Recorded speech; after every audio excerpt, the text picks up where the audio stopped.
David mentioned at the very beginning of the conference, we had a Google speaker coming, but he unfortunately couldn't make it. And so Bo Graves, our very own SEO cowboy, has volunteered to basically take over Puneet's presentation.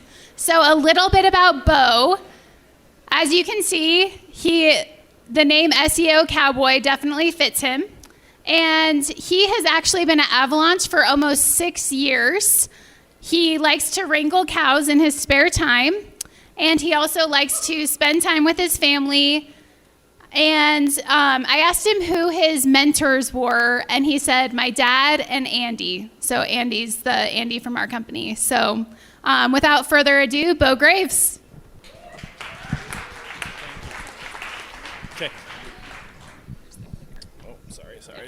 In your way. Howdy, y'all. Whoa, that was loud. Howdy, y'all. How are ya? How we doing? How was lunch? Good. Very cool. Well, I'm honored to be here. I love this company, do anything for it. So I decided to step in last minute, 36 hours, and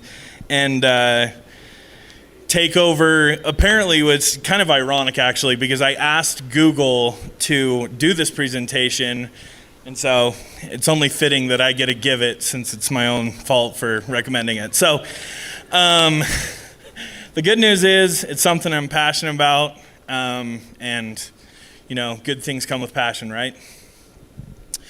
So I wanted to start off with a quote. I've got this quote everywhere. It's in my office. It's on a flask that I randomly have. It's burnt into a piece of wood in my room. It's everywhere. And it's great because I feel like when I was given this challenge of taking this presentation on, I just thought it was really fitting. We're in a crazy time right now, and none of us can see the future, and the best way is to cowboy up. And so my philosophy is courage is being scared to death, but saddling up anyway. So I want to tell a story. The cool part about this story is actually one of my friends is here today, John Smith. He got to be kind of live and a part of it while it was happening. So I recently, this story starts back in 2008. My brother came to me and he was like, dude, we got to start this business. We're going to start a barbecue catering company, and we're going to start smoking all this food. And I was like, I have no idea what you're talking about, but it sounds great. Let's do it. And because I love food, and I've acquired barbecue in my life. And so we ran through the struggles of the times, and we sold it and moved on. And when I was doing competitions at the time, we did a couple of them, and people would show up with these Traegers, and we're like, dude, this isn't real barbecue. What are you doing? And so I've always kind of had this like weird, I don't know, just resistance against Traegers, but so many of my family and friends have them, and I was just like, gosh, it's so easy. Like you don't realize what it's like to slave over a barbecue for 12 hours and stoking the fire and opening the door and shutting it and trying to keep the temperature regulated. And Traeger, literally, you can like flip on my app, push play, and it just runs. And it's pretty incredible what they've done. So I ordered one and got it to my house, and I was super excited. I lifted up the box, and when I opened up the box, I realized there was a print on the inside. And I was like, man, that's really cool. So I set it to the side, clicked, hit start here, and I got a personal letter It's obviously copied, but it's a personal letter from Jeremy Andrus, I think is his last name, who's the CEO of Traeger. And really cool. I mean, they've done everything from, the handwritten note to the paperclip on where you start. Just a really cool experience. I sent this to John. I was like, man, this is awesome. This is brand experience right here. And then I opened up the guide, and I started looking at the guide, and I was like, no way. I apparently forgot that my six-pack, I had to have a six-pack to do this. I didn't know that. I would have had one, but I had no idea. And so each step was a six-pack of beer. And I was like, this is incredible. These people know who their audience is. Like, dudes that love barbecue. This is just really, really amazing. And then I'm missing a slide, which is what happens when you have 36 hours to pull it together. I blame Craig. I'm just kidding. I don't blame Craig. Oh man, this is like the crux of this though. That sucks. So there's on the inside of, you guys aren't going to be able to see this, but I'll show you as best I can. On the inside of this box was a print of a little house. And if you guys can see that, my kids are inside of that little house. And it had directions to rip off the end and then tape it together and then cut out the door and windows for your kids to play in. And I was like blown away. I was like, this is freaking brilliant. Like, this is so good. It was so good, I posted on Twitter, and it's actually one of the best engaged. I'm nobody on Twitter, so it's one of the best engagement that I've had on Twitter. And it was incredible. I was like, this is just like so awesome. My kids played with that for the whole entire time. I think it took me like an hour and a half, don't judge me, to put this thing together, and they literally played with it the whole entire time. So I tell that because one of the ways that we can find out about who our audience is, do they drink beer? What do they like? Do they have kids? Chances are they have a family. And that's what Traeger did. They know who their audience is, clearly, right? And analytics is one of those opportunities that we have. So we had the presentation from Adam this morning, which is incredible, the social listening tools. Analytics is a free tool. It allows you to be able to get insight into your data, into your users, into your consumers, your behavior. What are they doing? All of that stuff. And so analytics is just an incredible way to be able to get action for your marketing campaigns and who your audience is. And the best part, and that's why I love this Traeger example, is it was an incredible experience for me. I was just like giddy because I thought it was such a cool. I was actually telling John earlier today. I think Justin had mentioned that nobody likes to be sold to. I actually love being sold to.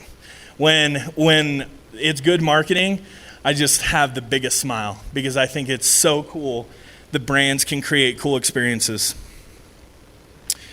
So customers want meaningful experiences, right? I think by a show of hands, who wants a meaningful experience when they get a product or something new? Everybody, right? Everybody.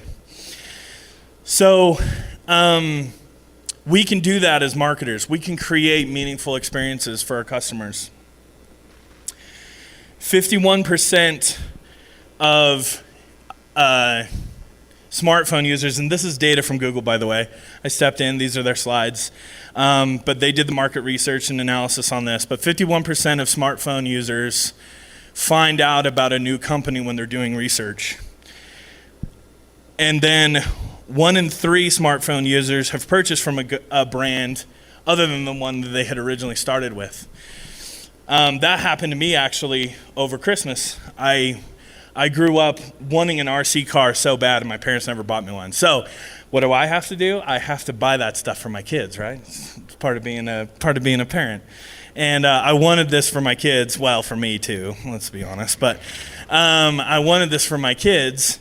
And I did a whole bunch of research. I had a brand name. I knew the name in the industry, which is Traxxas. I set out to find Traxxas, and I actually almost bought their competitor. I was really close to buying their competitor. And had it not been for an offline experience that I had with a local company, I probably would have bought their competitor. And so it's the power of opportunity of advertising is just, it's massive. Lots of I would say lots of people are brand loyal for certain things, but for a lot of other things they're not brand loyal. They have, it's has a lot to do with the lens situation. Do I just need the cheapest thing in the marketplace? Did I end up doing my research and I found out the one actually outperforms another? All sorts of things to take into consideration there. So last night I would have changed these slides, but last night I did like an hour of research trying to get remarketed to by a Western wear company, and I couldn't. So Monday, I'm going to every Western wear company that I tried to get remarketed to, and we're going to sell them. But the experience here is if I'm a new mother and I'm looking for some kind of dress because I'm leading up to, I'm in my pregnancy and I'm leading up to having my child, and I start doing research and I get a remarketing ad. It's relevant at the time, but once I've had that child, if I end up getting that dress again, it's no longer relevant.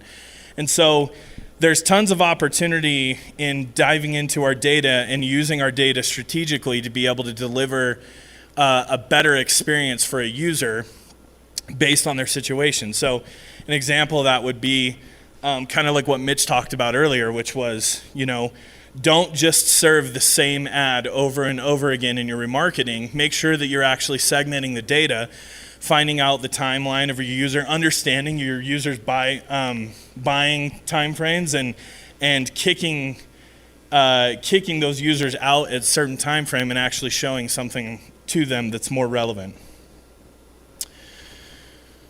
By show of hands, who in here has ever had questions like these? Who's ever looked at it and been like, what are my users doing? How are they engaging with my content? Where are they dropping off in the funnel? That's the power of analytics. That's what analytics can do for us, is it can actually drive a lot of those insights for us and provide information into buying cycles, information into demographics, users, what they're doing with our content, are they staying, how are my marketing campaigns performing, all of those things. And so analytics allows us to be able to gather that through additional insight. One thing that I wanted to mention that wasn't in the slides is analytics actually needs to be set up correctly. You have to make sure it's actually tracking the data accurately. A lot of companies we see come in, there's something awry. They don't have conversion set up correctly. They have the tag in the wrong place. They've got a really abnormally low bounce rate, and we find out the tag's firing twice. All sorts of things. And so you've got to make sure your analytics data, because in order for it to be helpful and be successful for you, it's got to be installed correctly. So if that's a challenge that you're having with your business, talk to your marketing manager. Talk to Avalaunch if you're not currently working with us, and we'd love to look into that for you. So an example Sorry, I'm blind. I have contacts. I can barely see this, but let's say Andy runs a Western wear. This was a slide I was able to change, of course. Andy runs a Western wear website that sells Western wear for men and women. Through analytics, we find out the bounce rate is about 44%, pages per session are 1.4, and people are sticking around 12 seconds. You think that page is successful? Sticking around 12 seconds? Probably not, right? So what do we need to do? We need to dig in. We need to find out, is our ad driving the wrong user? Do we have the wrong keywords that we're bidding on? Have we showed them a bunch of boot ads when they want hats, and they were on hats? They may have been on our hat page before, but we just did a general remarketing campaign to them and drove them to our site for boots. So there's tons of examples and tons of things that you can gain from that data, and pulling in that data is critical. Looking at that, trying to understand what's happening on your website. The really cool thing about analytics, just like it says here, GA is how your users talk to you without saying a word. Examples are, how are users engaging with my website? How can I make my outreach campaigns more effective? Am I creating effective content? Right? We've talked about that a little bit today. What are users entering, and where are users entering and exiting my website? Another critical point. So there's 5 things that we're going to chat through today that kind of talk through what you can do with analytics, what you can gather from it. So as an example, demographics, interests, geos, behavior, these are all things that analytics has inside of it that allow us to be able to find insights into, where are my users coming from? Who are they? What are some of their interest categories? Adam talked about affinities, right? Again, these are in Google Analytics, they're a little bit more high level, but we can gain insights into what our interests are of our audience, what the geos are. One example that I wanted to share was we have a client that's in the medical space, and they have been trying to do 2 markets here locally, Salt Lake County and Utah County. They're located in Utah County. And a really interesting thought that we had was that, given that Salt Lake County has more people, we need to be marketing to Salt Lake County because we need to continue to drive users. And it wasn't till recently that we actually got the zip code data for their customers, and found out, and it was just incredible because we were able to take the data that we're getting from analytics and then the conversion data of those users, and found out that there's a really good chance that their users are less likely to drive to them in Utah County because there may be a whole bunch of situations. But in central Utah, users don't have a solution there locally, and they are willing to drive to Utah County to come to our client. And so, again, a huge opportunity for us to double down. We're talking about integrated campaigns, doing some offline and digital things to try and drive more users in some of those areas. And we've actually started to pivot away from and actually bidding down on Salt Lake County because we're finding more and more that Salt Lake County just isn't driving the clientele like we thought that it was. Sorry. Went too far. As far as quality of the people visiting. There's tons of metrics inside of Google Analytics that gives you this information. So what's the bounce rate? Where are people exiting my site? Session duration. The interesting part about this is, in some cases, you have to make sure that you're actually looking at the data, big picture, because a lot of people wonder why maybe the organic sessions are going up and they're getting a lot of organic traffic, but they're getting less conversions, right? And so you have to be able to segment out that content and make sure you're looking at the drivers, looking at the conversions, looking at the pages that drive the most conversions. Are those dropping or are they gaining as well? And so there's tons of ways of looking at that data and segmenting in analytics. Quite honestly, I think that's why a lot of people get not afraid, but maybe intimidated by Google Analytics, because there literally is a million ways to skin the cat in analytics. And then there's even ways to take all the data, put it into Data Studio and visualize the data even differently. So there's tons of action and insights, and you want to make sure that you're looking at the data and not going, for a false positive. As far as traffic sources, what traffic sources are providing you the most valuable traffic? We recently had a client that came to us. They're in the video game space, and they asked us to do a direct traffic analysis. So Hunter and Ben and myself were knee deep in this, and it was actually one of the most fun projects that I've been a part of, because just looking at their direct traffic, it accounted for Hunter, you probably know better than me. It was like 80%, 85% direct traffic. 80, yeah, and we're talking in the millions too. So direct traffic was 80%, and they were very confused as to why and where it was coming from. And so we got to dive in, and we put our hats on, and come to find out that we ended up finding out that a ton of their direct traffic, they had no idea, a ton of their direct traffic was coming from Nintendo in Redmond, Washington, right? That's the headquarters of Nintendo.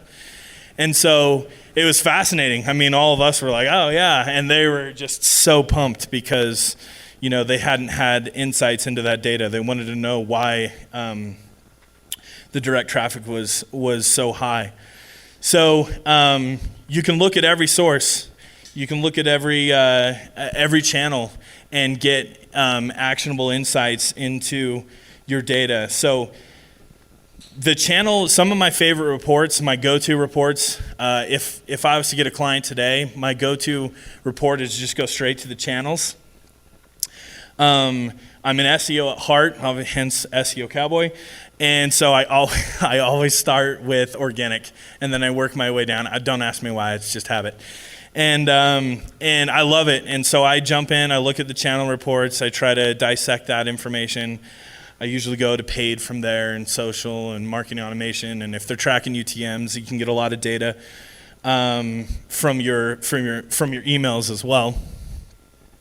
And so there's tons of opportunity here to dive into these reports. Like I said earlier too, you can set up dashboards, and so if you're just looking for high level information and want to be able to jump in and look at it from kind of an executive high level approach, you can set up dashboards. Google actually has a gallery of dashboards that you can just go in and click and import, and it sets it up, and sometimes you have to tweak them just a little bit, but you can immediately get valuable insight. Users will submit their own dashboards, and so they'll share the dashboards, and so you can actually do some that automatically have e-commerce if you're an e-commerce website, or if you're trying to understand how your content works, you can go in there and create a dashboard specifically for content. So there's a lot of really cool information in there to be gained from that. What do your users do on your website and your app? Site content, landing pages, exit pages, grouping your content. You can actually group your content, and let's say you've got 4 or 5 pages on cowboy hats, and you want to then take that information, and you can actually take that custom audience and use that audience in remarketing, and you can influence your audience. You can influence your marketing campaigns with that specific audience that's come to your website and looked at your 5 pages about cowboy hats. So there's a ton of opportunity there to be had. You can get a really good look into the funnel, understand where users are dropping off. If you're an e-commerce site, this is critical. Allows you to be able to understand the steps of your checkout process and maybe what's happening in the checkout process. Mitch, this morning, all those bubbles, all the actions that you guys saw, the touch points that you saw that he showed, which is just really incredible data. That's the top conversion path. So you can actually see that information in analytics. You can get in there and get the top conversion paths and understand what your user's doing and how many touch points they've had in their journey. One other one is a brand new beta. It's cross-device beta. You have to opt into it. So those of you that do have analytics and are really interested in understanding how your users are engaging with your website from one device to another, you can go in and opt into that beta and start to get data for that. GA helps you gain deep understanding of your customer demographics. We've talked about a lot of these already. And then you can take that data and insights and put it into action, right? Customer comes to the website, they're looking for, let's say they're looking for a Traeger. They bought the Traeger, right? Now I'm in a remarketing funnel. It's no longer relevant to have me in for another Traeger. I don't need another smoker, but you have rubs and sauces. Maybe I didn't know that. Maybe there's other accessories for the Traeger that I didn't purchase in the beginning. So those are huge opportunities as well, to be able to then take and put me into a remarketing campaign and sell me rubs and sauces and things to go along with my new Traeger, right? Companies who manage their customer journeys outperform those that don't. Again, this is all Google's data. And, the key point is here, just like we talked about earlier, Traeger can manage my customer experience right from the beginning and to end, all the way through the funnel. And you can bet that I'm probably a pretty big fan of Traeger right now, right? Because it was an awesome experience for me. So I'm in a perfect profile for them to sell me more stuff. So a couple case studies. We had one client that's a B2B client, and they were actually, it's not a B2B. I misspoke. But we were doing some ad campaigns for them, and we started to look at the funnel. We had some analytics conversions set up to be able to understand where people are dropping off. And we actually found out that payment ended up being a pretty big sticking point inside of the funnel. So just by quickly changing payment to quote, it kept it more fluid, and people actually started completing that third step more often just by changing it, because their perception was a free quote in the ad that we were giving them. And then when they got to that step, there was a payment, and they're like, oh, this is no longer free. And, it became a really big sticking point. So just by changing it to quote, we saw a really big increase there. We have a law client that they're a lawyer, and if any of you have been on the agency side and worked with lawyers, you understand how expensive their clicks are. I mean, in the hundreds, and just so competitive. And we actually put them into a dynamic RLSA campaign. And what we did is it allows you to be able to crawl your website. So you can, Google will come and crawl your website. And let's say, I did some research. I went to your website because you're a lawyer. I was searching for auto accidents, and then I left. I went to your competitor. I went and did some more research, and then I had a very specific question, and I went and searched for that very specific question. But we weren't bidding on that very specific question anymore. So we're no longer bidding on that keyword terms.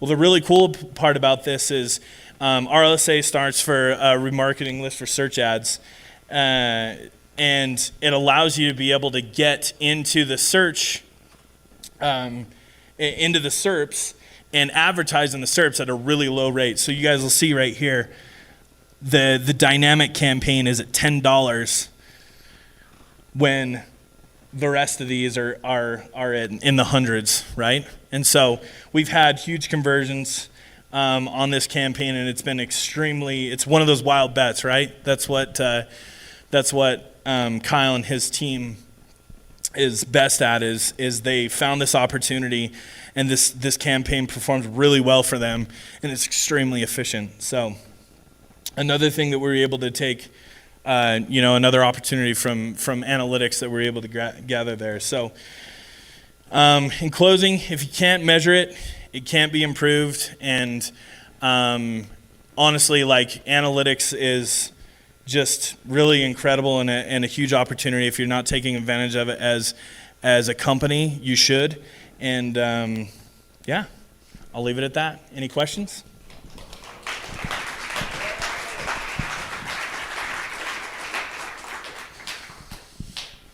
No questions? Awesome. I love it. Great. Thanks, guys. Appreciate it.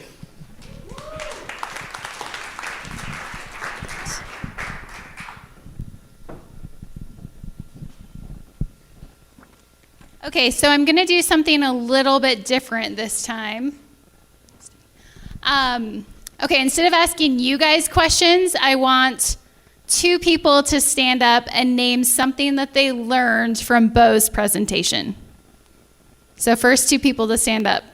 Starbucks gift cards right here. Kevin. I'll take it. Okay, he said, I want a box from Traeger.